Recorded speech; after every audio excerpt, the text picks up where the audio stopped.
네, 여러분 반갑습니다. 형기쌤입니다. 여러분 드디어 저희가 마지막 세 번째 수행평가인데요.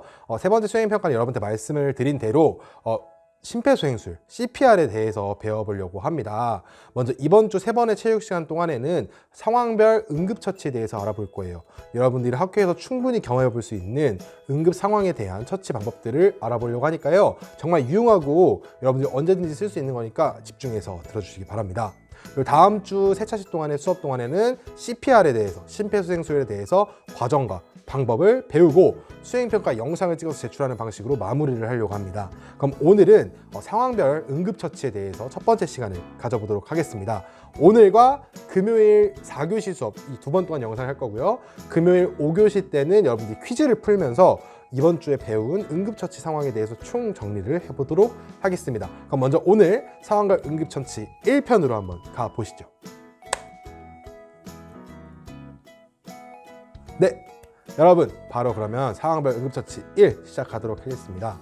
여기 화면에 나와 있듯이 이 상황별 응급처치란 거는 내 주변 또는 언제든지 있을 수 있는 내 지인들을 살릴 수 있는 정말 생명을 살리는 기술이기 때문에 여러분들 좀 진지하게 수업에 임해줬으면 좋겠습니다.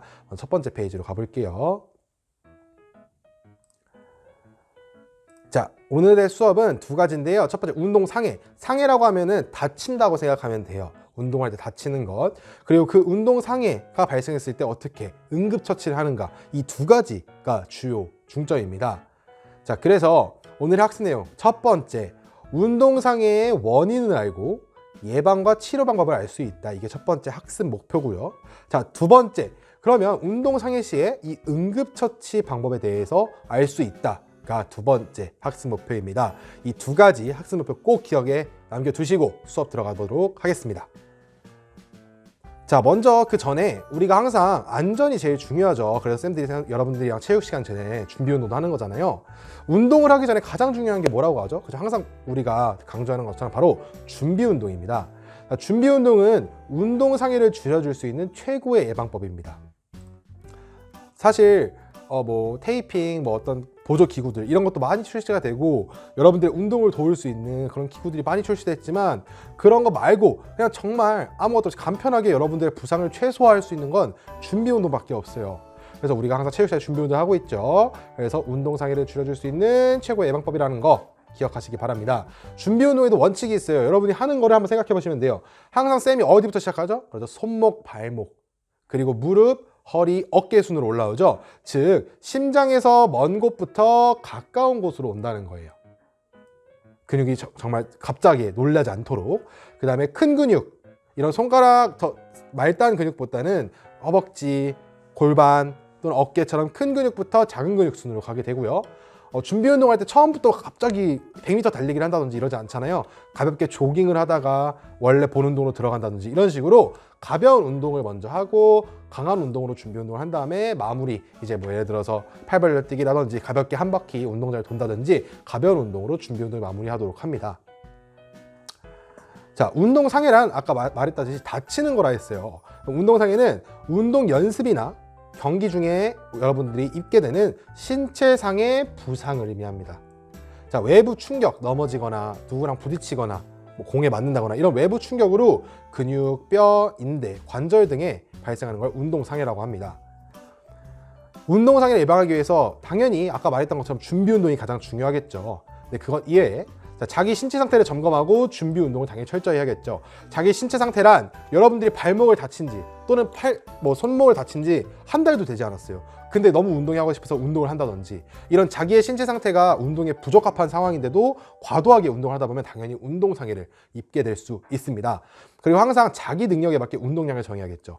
체육 시간에도 보면 쌤이 여러분한테 똑같은 운동을 시키기보다는 아직 익숙하지 않거나 아직은 실력이 미성숙한 친구들한테는 조금 낮은 단계의 운동을 시키잖아요. 항상 모든 운동은 자신의 운동 능력과 스킬, 상태에 따라서 자신에게 맞는 운동량을 정해야 된다는 거 잊지 마시기 바랍니다. 그리고 기후나 환경, 이와 같은 경우에 비가 오면은 체육관 바닥이 미끄러질 수밖에 없어요, 실내가. 그러다 보면은 운동선수들도 비 오는 날에는 굉장히 조심을 한다고 들었거든요. 특히 예를 들어 농구 코트 같은 경우에. 그래서 기후나 환경을 고려해야 되고 알맞은 복장과 보호 장비를 착용해야겠죠. 너무 긴 옷과 긴 팔을 입다 보면은 땀이 많이 나서 열사병으로 쓰러지게 될 수도 있고 너무 짧게 입다 보면 또 감기에 걸릴 수도 있고 항상 기후와 환경에 맞게 알맞은 복장을 입으셔야 되고요. 시설과 용구의 사용법을 숙지하고 자 여러분 요즘 헬스 유명하잖아요. 헬스 할 때 뭔지 모르는데 일단 몸이 좋아지고 싶어서 막 가서 막 드는 친구들이 있어요. 그런 식으로 시설과 용구의 사용법을 알지 못하고 하다 보면 당연히 부상을 입을 수밖에 없습니다. 그래서 항상 제대로 어떻게 이용해야 되는지 숙지하고 가시기 바랍니다. 자, 운동상에 오늘 1편이잖아요. 4가지를 먼저 배울 거예요. 첫 번째, 출혈, 비출혈, 코피라고 하죠. 두 번째, 찰과상, 여러분들이 넘어지거나 어디 부딪혔을 때 입게 되는 피부 까짐 현상. 세 번째는 근육통, 여러분들이 근육 어디가 쑤셔요 했을 때 그 근육이 아픈 느낌의 근육통. 염좌, 여러분 발목이 삐었어요, 접질렀어요 했을 때 그 바로 발목 인대가 들어가는 염좌. 이 4가지 대해서 먼저 배워보도록 하겠습니다. 자, 첫 번째는 당연히 비출혈이겠죠. 비출혈은 코에 충격이나 또는 상처가 나가지고 점막의 손상으로 피가 나는 현상이고요. 또 여러분 알듯이 공부를 너무 열심히 하거나 과로로 인해서 생기기도 해요. 치료 방법은 머리를 약간 앞으로 숙이고요. 코뼈 양쪽, 자 코를 잡는 게 아닙니다. 여기 코뼈, 여기 딱딱한 부분 튀어나온 데가 있어요. 이 코뼈를 10분 정도 눌러서 혈을 눌러가지고 안 나오게 피가 멈추게 해준다. 지혈을 해줘야 됩니다. 자, 출혈량이 너무 많아요. 이제 코뼈에 문제가 생겼을 수도 있고 너무 피가 많이 난다면 이 손으로 인한 지혈만으로는 부족하니까요. 깨끗한 솜으로, 보건실에 있는 솜이나 집에 있는 솜으로 코를 막고 지혈을 계속 해주셔야 합니다.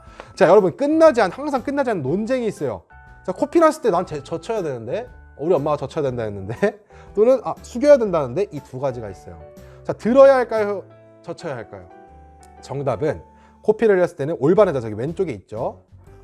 고개를 이렇게 아래로 내려야 합니다. 고개를 숙이고 코를 막아줘야 합니다. 고개를 들게 되면요, 여러분, 혈액이 여기 코피에 났던 혈액이 코를 타고 식도로 넘어옵니다. 여러분 콧물 이렇게 가끔 삼키다 보면은 목으로 넘어올 때 있죠. 목으로 넘어가고 그게 만약에 피라고 생각해서 피는 전분, 이 끈적끈적한 성분도 심지어 있잖아요.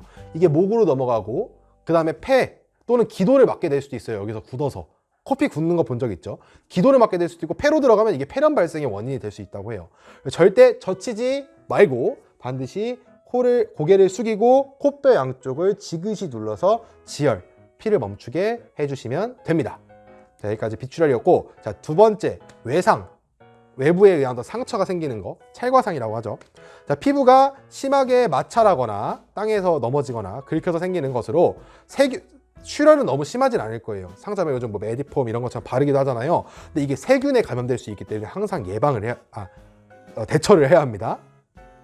치료 방법은 여러분도 알겠지만 상처가 났다면 여기 모래나 보통 뭐 콘크리트, 벽에 긁히고 콘크리트가 묻잖아요. 그럴 때 다 반드시 이 상처 부위에 이물질이 있으면 안 돼요. 그럼 병균이 침투할 수 있기 때문에 물이나 식염수로 반드시 상처 부위를 소독해야 됩니다.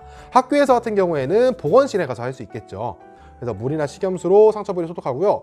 소독한 다음에는 상처 부위를 심장보다 높게 위치해야 돼요. 왜냐면 심장에서 피가 나가게 되는데 얘를 손을 만약에 내려놓고 있다면 심장에서 혈액 쪽으로 중력에 의해서 피가 계속 나가겠죠. 그 중력의 반대 방향에 심장보다 높은 위치로 상처 부위를 들어가지고 출혈을 멈추도록 해봐야 됩니다. 자, 상처에는 이렇게 다양한 게 있는데요. 간단하게 한번 알아볼게요. 첫 번째, 베인 상처. 샤프심을 넣다가 샤프 끝에 약간 베인다든지 이런 베인 부위는 출혈 부위를 이렇게 압박해서 피가 더 이상 가지 못하게 해서 지혈한 다음에 물이나 식염수로 소독을 해야 되고요. 상처가 너무 깊다면 급히 병원으로 가야 돼요. 자, 그다음 두 번째, 찢긴 상처. 자, 상처 부위 똑같아요. 찢긴 것도 그런데, 자, 찢긴 게 예시가 어떤 게 있냐면, 여러분 이거 칠판 이렇게 움직이는 거, 칠판 움직일 때 옛날에 쌤 친구가 칠판 당번이었는데 칠판을 이렇게 움직이다 그 칠판과 칠판 사이 손이 찍힌 거예요. 그래서 손을 뺐는데 여기 이 손가락이 반 이상 찢겨 나간 이 열상을 받은 경험이 있습니다. 그럴 때는 이걸 우리가 어떻게 할 수 있는 게 아니에요. 병원을 가서 이걸 봉합 수술을 해야 되기 때문에 최대한 상처가 깊게 벌어졌다면은 지혈을 하면서 수건이나 이런 걸로 지혈을 하면서 병원으로 이송해야 된다는 거, 여러분이 보건실에서만 해결할 수 있는 게 아니라는 거 잊지 마시기 바라고요. 마지막, 찔린 상처. 많이 일어나지 않겠지만 뭐 미술 시간 도구나 아니면 또 다른 어떤 위험 물질로 찔린 상처, 자상이 일어났을 때는 얇게 박혔을 때는 빼고 소독을 하면 돼요. 왜냐면 근데 이게 깊게 박혔을 때는 여러분 절대 빼면 안 됩니다. 깊게 박혔다는 거는 이 신체 안에 혈액을 건드렸을 수 있다는 거예요. 그럼 그 혈액을 뚫고 있는 걸 빼면 어떻게 됐어요? 그 혈액이 뚫린 공간을 통해서 혈액이 당연히 분출이 되겠죠. 그러면 과다출혈로 인해서 문제가 생길 수 있기 때문에 깊게 찔린 상처는 절대 빼지 마시고요. 무조건 바로 병원을 이동했는데 수건 같은 걸로 지혈과 고정을 같이 하면서 병원으로 바로 이송을 하면 됩니다. 얇게 밝힌 물체 같은 경우에 뭐 바닥에서 어떤 가시가 박히다든지 이런 얇게 박힌 물체는 제거를 하셔도 되고요. 자, 여기 맨 아래 보면은 상처가 크거나 이물질이 너무 많이 묻은 경우에는 파상풍, 여러분 파상풍 알죠? 쇠나 그런 철로 인해서 병이 옮기는데 이 파상풍 예방 접종을 받으러 반드시 가야 합니다. 여러분 잊지 마시고요. 자, 세 번째는 근육통이에요. 근육통이라면 여러분 몸이 쑤신다. 어제 운동 오랜만에 했더니 어깨가 쑤시고 목이 쑤시고 이런 게 근육통인데, 근육을 너무 갑작스럽게 운동을 안 하다가 했다거나 너무 갑자기 많이 사용하게 됐어요. 나 원래 농구 한두 시간만 하는 학생인데 갑자기 5시간 이상 농구를 하게 됐어요. 그래서 당연히 근육이 무리하게 됐으니까 나 쉬어야 돼 라는 거를 이 근육통으로 표현한다고 생각하시면 돼요. 근육이 쉬는 동안 어떤 몸 신체 안에서 생긴 부산물들, 젖산이라고도 하죠. 이 신체 안에 근육에 생긴 그런 과도한 운동으로 인해 생긴 그 이물질들을 없애기 위해서 근육통이 발생하거든요. 근데 이 근육통 같은 경우에 여러분 답이 없어요. 쉬어야 돼요. 여러분이 과도하게 운동을 했기 때문에 몸을 쉬게 해줘야 돼요. 그래서 가벼운 운동.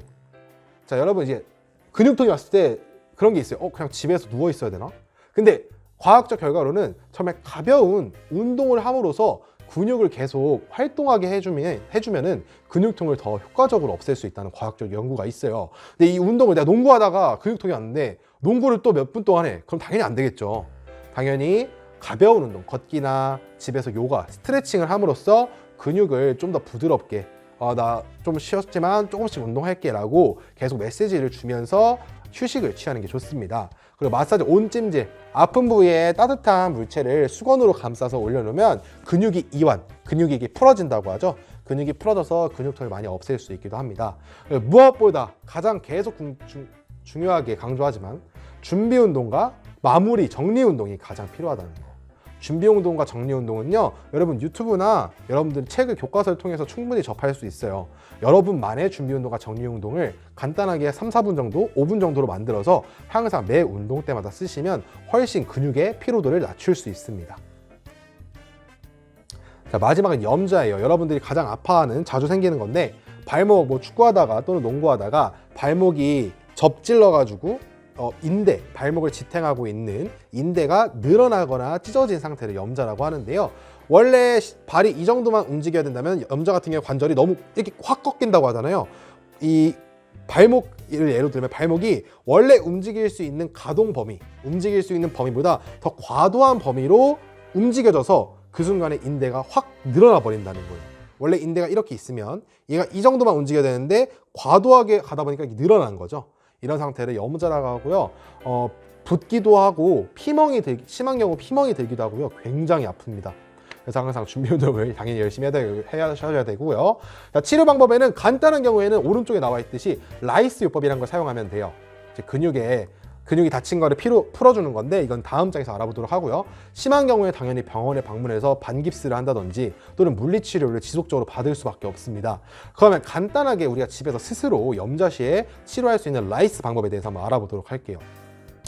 라이스 같은 경우에 rest, ice, compression, 그리고 elevation, 이 4가지의 단어를 요약한 건데요. rest, 휴식이죠. 부상 부위 움직임을 최소화, 휴식, 안정을 취해야 된다는 거예요. 그러니까 집에 누워서 당연히 쉬어야겠죠. 자, ice 같은 경우에 얼음찜질, 부상 이후에 48시간, 2일 안에 동안은 냉찜질을 하시는 게 좋아요. 절대 온찜질 아닙니다. 냉찜질을 어떻게 하냐면 얼음을 넣어서 수건으로 감싸서 상처 부위에 이렇게 넣어주면 돼요. 그거를 하루에 10분에서 20분 정도를 2-3회 하면 가장 이상적이라고 해요. 자, 이걸 하면 쌤 여러분 알겠지만 쌤이 지금 발목을 다쳤잖아요. 쌤이 이거 지금 아이스랑 컴프레션을 잘하고 있는데 정말 효과적으로 금방 낫는 걸 확인할 수 있었습니다. 컴프레션 같은 경우에는 압박이죠. 탄력붕대, 여러분 그냥 네이버에 쳐봐도 탄력붕대라는 거 간단히 찾아볼 수 있어요. 이 탄력붕대는 왜 하냐? 이 탄력붕대는 잘 늘어나는 이 붕대거든요. 이거를 상처 부위를 감싸면요, 안에 출혈을 막아줄 수가 있어요. 압박을 통해서. 그럼 당연히 피멍은 피 안에, 이 근육 안에 신체 부위 안에 어떤 혈액에 문제가 생겨서 피가 안에 맺힌 거라고 보시면 돼요. 이 피멍이 드는 거를 당연히 피멍이 빠지는 거를 상처 부위에서 피멍이 빠지는 거를 당연히 가속화시킬 수 있겠죠. 컴프레션을 하면. 그래서 꼭 압박붕대 하시고, 마지막 이 엘리베이션이 굉장히 중요한데 거상이라고 해요. 들어 올린다. 심장보다 높게 상처 부위를 올리는 거예요. 예를 들어서 발목이 삐었어. 그럼 내가 잘 때 발목이 여기 있으면 내가 심장이 여기 있고 여기 위에다가 베개를 올려가지고 발목을 심장보다 높게 위치해야 여기에 혈액이 잘 안 가겠죠. 아까 말했죠. 중력에 의해서 혈액이 심장부터 말단, 손가락, 발목으로 가는데 발목이 심장보다 높아야 혈액이 많이 가가지고 피멍이 생기거나 붓는 형상을 만드는 걸 막을 수가 있겠죠. 그래서 심장보다 높은 위치로 어떤 베개나 어떤 물체를 둬서 그 위에다가 상처 부위를 높이면 거상을 한다면 여러분 다치면 부을 거예요. 발목이 부을 거예요. 붓기를 완화시킬 수 있고요. 그래서 가장 좋은 거는 만약에 발목이라면 베개 위에다가 부상 발목을 올리고 자는 게 제일 좋아요. 선생님은 아직도 일주일째 그걸 하고 있는데 확실히 효과가 있습니다. 이렇게 라이스 요법이라는 거 잊지 마세요. 라이스. 자, 그렇다면 온찜질, 냉찜질 뭘 해야 되나요? 자, 냉찜질 보면 냉찜질은요, 여러분. 자, 아까 말했지만 부종, 이게 붓기거든요. 붓는 거를 낮춰주고요. 근육 피로도를 감소하고 진통 역할을 해요. 너무 아플 때 그걸 진통이라 하죠. 그걸 약하게 해주고 붓기를 빼주게 하는 역할을 한다면 냉찜질은 그 피를 빠르게 해서 근육 긴장을 낮춰주는 거예요. 따뜻한 온탕에 들어가면 이러잖아요. 근데 냉탕에 들어가면 이게 축소되죠. 그죠? 그래서 온탕처럼 온찜질은 몸을 축 늘어뜨려서 뭉쳐있던 근육이 축 완화될 수 있게, 이완될 수 있게 해준다고 보면 됩니다. 그래서 냉찜질 같은 경우에는 이게 삐었던 염좌나 피멍처럼 심한 부상에 바로 48시간 이내에 냉찜질을 해주시면 되고요. 이거의 역할은 뭐다? 진통을 낮추고 붓기를 빼어준다. 이렇게 배워주시면 되고요. 그래서 먼저 심하게 다쳤다면 내가 만약에 다쳤다면 바로 냉찜질부터 하는 게 맞겠죠. 그 다음에 온찜질은 가벼운 근육 토닝 때문에 온찜질만 해줘도 돼요. 근데 근육을 풀어주는 역할이라는 거. 근데 그건 부상이 심한 경우에는 48시간 이내에 냉찜질로 부종을 빼주고 진통을 낮춰주고 그 이후에는 냉찜질로 계속 치료를 해주는 게 맞겠죠. 냉찜질, 온찜질 이제 알았으니까 상황에 맞게 쓰면 됩니다. 냉찜질 후 온찜질이라는 거 잊지 마세요. 마지막이에요, 여러분. 마지막. 치아 부러짐 많이 발생하지 않지만 혹시나 치아가 부러지게 된다면 어떻게 해야 될까요?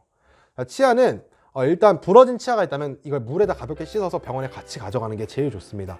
그리고 빠른 시간 안에 가져가시는 게 굉장히 좋아요. 이 치아는 어쨌든 안에 치아 조직이 있기 때문에 이 조직이 죽어버리기 전에 빨리 가져가야 된다고 합니다. 그리고 빠진 치아의 경우에는 치아가 만약에 빠졌다면 여러분 이게 영구치 평생까지 가져가야 할 치아잖아요, 이제는. 그래서 이 치아를 혀 아래다가 두고 가면은 굉장히 도움이 된다고 해요. 그리고 또는 여러분 어디 딴 데서 풀을 받겠지만 우유나 식염수에 담가서 병원에 가져가면 이 치아의 조직이 손상되지 않고 그대로 다시 끼어 나올 수도 있대요. 치아가 빠졌으면 어떻게 해야 돼요? 반드시 부러지거나 빠졌으면 그 부러지거나 빠진 치아부터 찾아서 혀 아래 넣거나 우유나 식염수에 담그던가 빨리 병원에 가야겠죠. 이렇게까지 알아봤습니다. 자, 여러분 오늘 이렇게 4가지 알아봤어요. 너무 고생 많았습니다. 다음 시간에는 또 다른 학교에서 접할 수 있는 4가지 응급처치 상황에 대해서 배워보려고 하고요. 여러분들 이게 언제든지 여러분한테 일어날 수 있는 거고 내 주위 친구들이 언제든지 겪을 수 있는 거예요. 우리가 먼저 나서서 응급처치 상황에 대해서 제대로 인지하고 활용할 수 있는 그런 신도인이 되보도록 하겠습니다. 자, 마지막으로 금요일에는 이 응급처치 4교시에 응급처치 상황에 대한 2번째 수업을 할 거고요. 5교시에는 이 응급처치 1, 2 수업에 대한 퀴즈 과제를 낼 겁니다. 그 퀴즈 과제를 내야 출석 인정되니까요. 출석 반드시 하시고요. 오늘 수업은 그 출석 게시글이 따로 올라간다고 공지글에 써놨을 거예요. 출석 게시글에 체크를 해야 출석 체크 인정되니까 영상을 봤다고 나가지 마시고 출석 체크 게시글 이동하셔서 출석 체크를 꾹 눌러주시기 바랍니다. 그럼 금요일 날 보겠습니다. 안녕.